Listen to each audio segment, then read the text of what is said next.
In his work, The Hope of Israel, Manasseh quotes from different various biblical sources, actually quite a few sources, and he quotes amongst the other passages, he quotes from Isaiah 27, and so it shall be in that day that a great trumpet will be blown, in Hebrew a great shofar, and they shall come who are about to perish, in English actually those who were lost in the Hebrew of them, in the land of Assyria.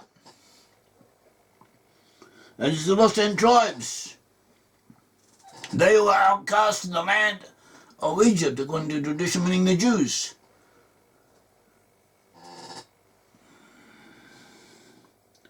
And they shall worship in the holy mount at Jerusalem. So too, Isaiah 60 says, surely the isles shall trust in me, wait for me, and the ships of Tarshish first. The ships of Tarshish generally understood to mean ships plying, sailing over the Atlantic Ocean. Tarshish is another name for the Atlantic Ocean. It's also applied to areas bordering on the Atlantic Ocean. And the 10 tribes shall return in such ships. And it says, Hosea 9:11, they shall walk after the Lord, he will roar like a lion when he roars, and his sons shall come trembling from the west, they shall return from the west. They shall come trembling like a bird from Egypt, they shall come trembling like a bird from Egypt, like a dove from the land of Assyria. They had been exiled to Assyria. And I will let them dwell in their houses, says the Lord.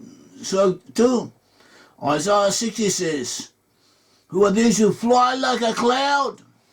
That was Hosea 11, and Isaiah 60 says, who are these that fly like a cloud, like doves to their roosts, to their cots, to their places, to their nests. Surely the isles shall wait for me, and the ships of Tarshish first to bring your sons from afar. Their silver and their gold with them. For the name of the Lord your God, and the Holy One of Israel, because he has glorified you. This is talking about flight, like a bird from Egypt, like doves to their roots. And only in our time has this become possible with the invention of air flight. Find a Midrash saying that the lost 10 tribes, when they return, the first to be redeemed will be the tribe of Manasseh, especially that section of the Manasseh that was east of the Jordan. Just to remind you that in the land of Israel, the tribe of Manasseh had 2 sections, one west of the Jordan and one east of the Jordan. The area east of the Jordan was also known as Gilead, and was prophesied that those from Gilead and Manasseh would be the first to be redeemed. And this was due to an incident that happened, to a good deed that they had done. So just background, and as background, we should note that in history, in Hebrew history, there were 7 phases. Hebrew history may be divided into 7 separate phases. The first one was that of the patriarchs, Abraham, Isaac, and Jacob. Jacob was renamed Israel. Jacob begat 12 sons and became the 12 tribes of Israel. And this was followed by slavery, subjugation in Egypt, and then the deliverance from Egypt, and wandering in the wilderness and receiving the Torah. After that, we had the period of conquering the land of Canaan and dividing the land up. This was followed by the period of the Judges, in which the Israelites did not have any regulated form of type of government, but they were led by charismatic leaders who were inspired, who, according to the needs, arose. This period, and they saved the Israelites, the Hebrews, from alien heathens who were attacking them. This period lasted for quite some time, and after that came the time of the kings. The kings and the building of Jerusalem and the temple, and then the division of the kingdom into Judah and the 10 tribes. This was followed by the exile of the 10 tribes by the Assyrians, and after that the exile of Judah, of the Jews, to Babylon by the Babylonians. And then we had the return of the Jews from Babylon to Jerusalem and the rebuilding of the temple, the second temple. Now, in the period of the Judges, that we referred to,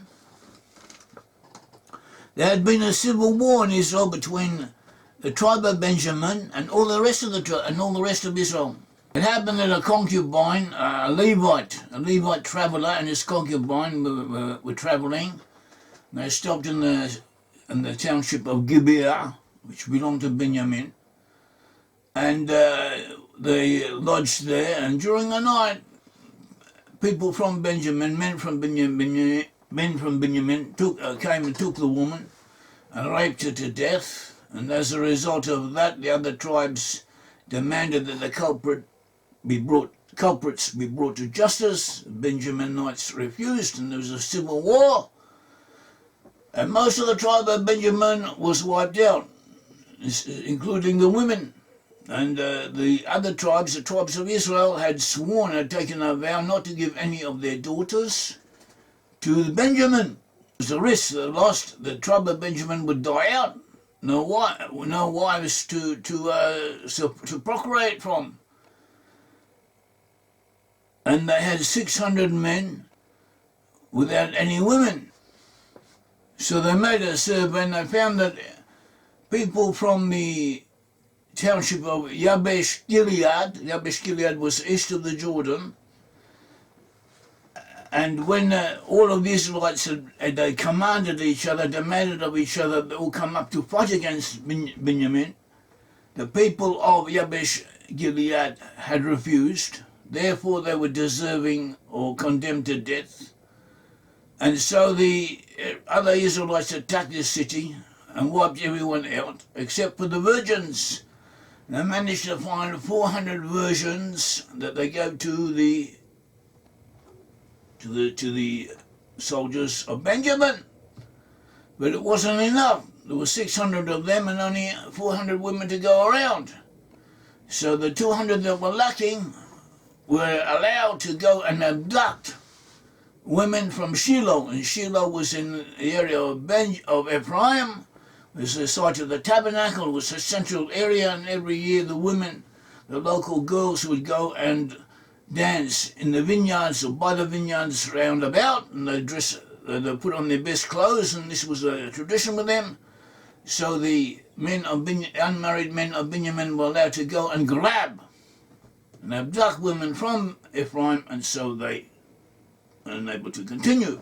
That the area of Jabesh-Gilead, which had been effectually exterminated, was resettled apparently by the kinfolk of those who had previously dwelt there, who came in and settled it. And it too returned to being a city in its own right. And also the tribe of Benjamin recovered.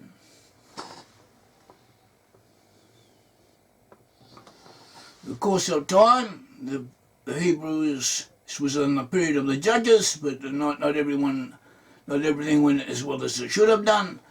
People of Israel wanted a king of their own, and so God allowed them to have one, and Samuel the prophet anointed Saul, King Saul, Shaul in Hebrew, from the tribe of Benjamin to be king. But not all of the Israelites were pleased with this appointment. They lacked confidence in Saul. And Saul at first didn't do anything about it. He seemed to accept the situation. But about a month later, Nahash means snake, so a king Nahash, the king snake from Ammon, the people of Ammon, besieged Jabesh-Gilead, and he demanded that they surrender to him. And as proof of their acceptance of his yoke, he demanded each one that they have his right eye gouged out. And they asked that they give them a couple of days to consider the matter or see if there's any other help that they may receive from outside. And Nahash gave it to them, and they sent for help.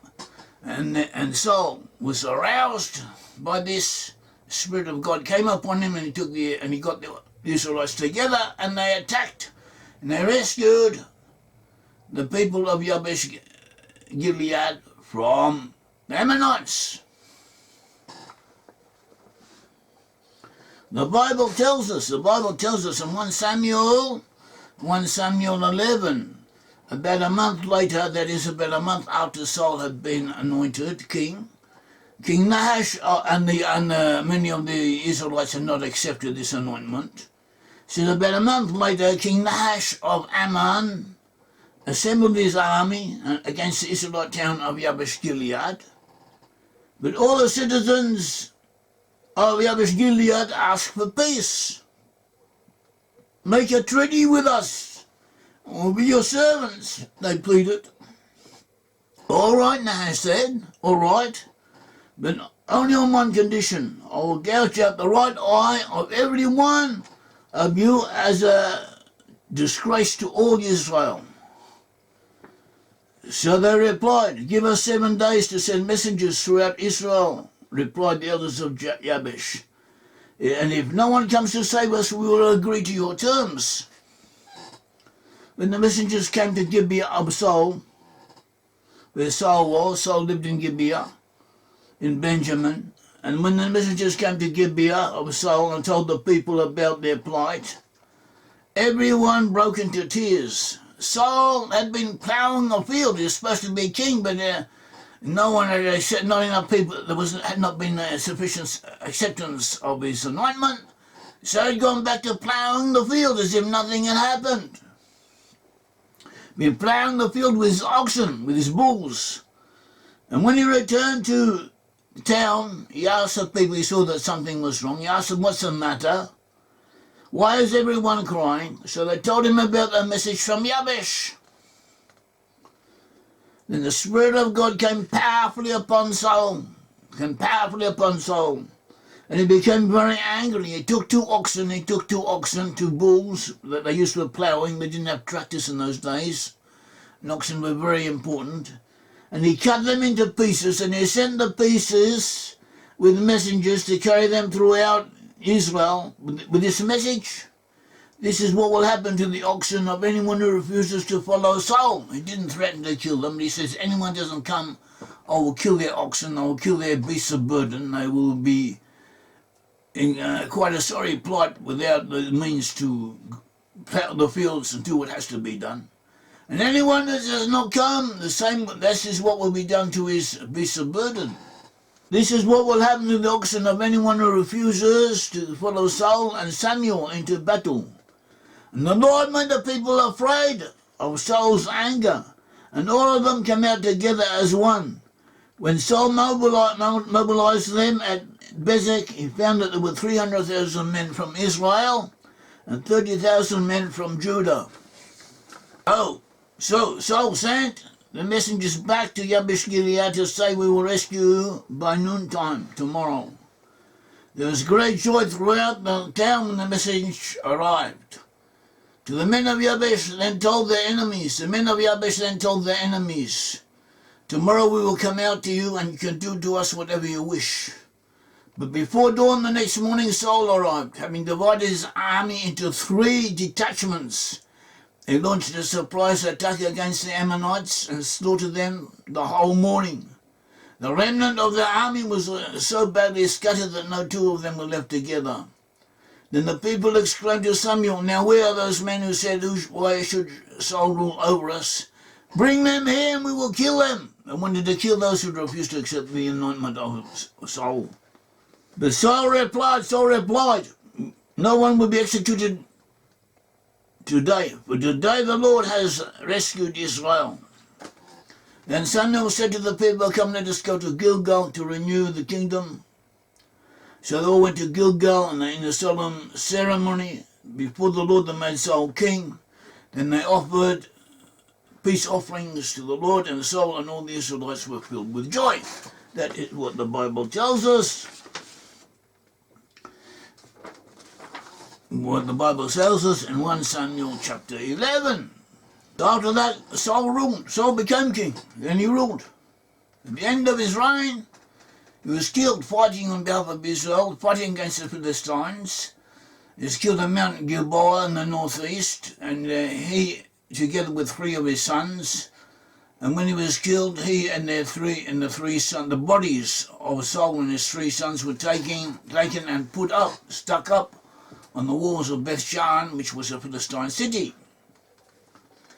And when the people of Jabesh-Gilead heard of this, they went and took the bodies down and buried them and gave them honours. We're told in 1 Samuel 31,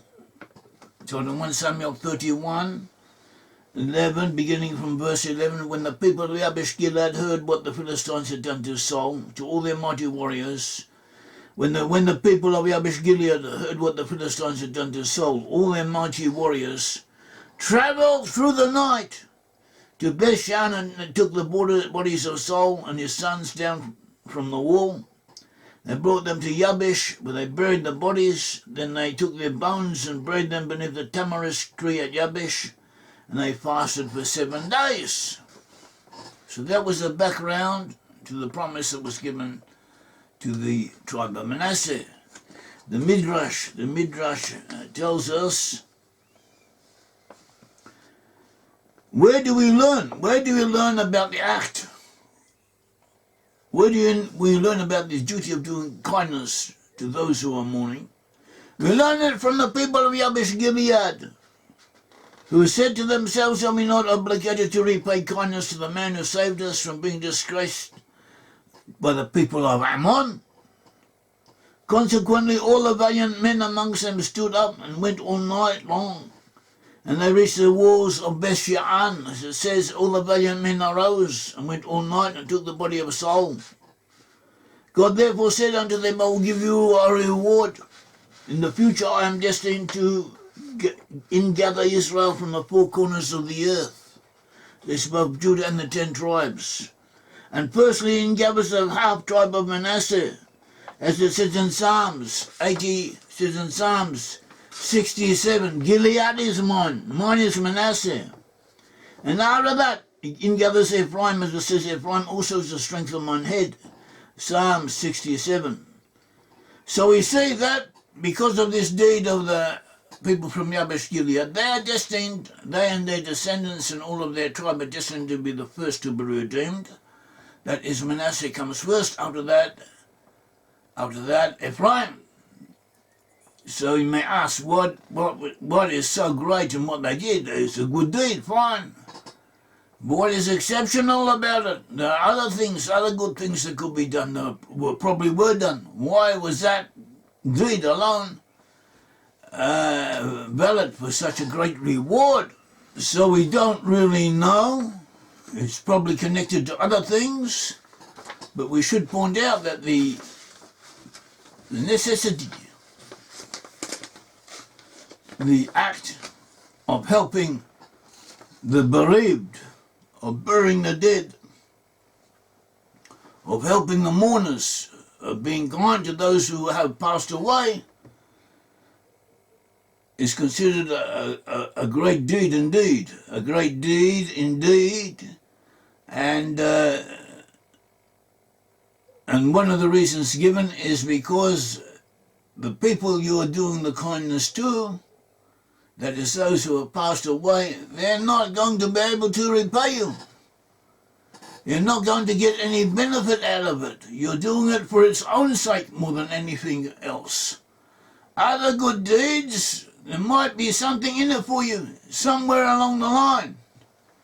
But when you do something to help those who are not here anymore, to do kindness to the dead people, you have less chance of benefiting from it whatsoever. On the contrary, it's liable to cause you trouble and expense. And nevertheless you do it. That shows you believe in doing things for their own sake. And the people of America, people of Manasseh, apparently have this quality. They have the quality of, at bottom, being able and prepared if necessary to do things, good deeds for their own sake, for the sake of the goodness involved. And this is what is going to earn them the merit and the prerogative of being the first to be redeemed in the future. Thank you. May the Lord God of Israel bless you.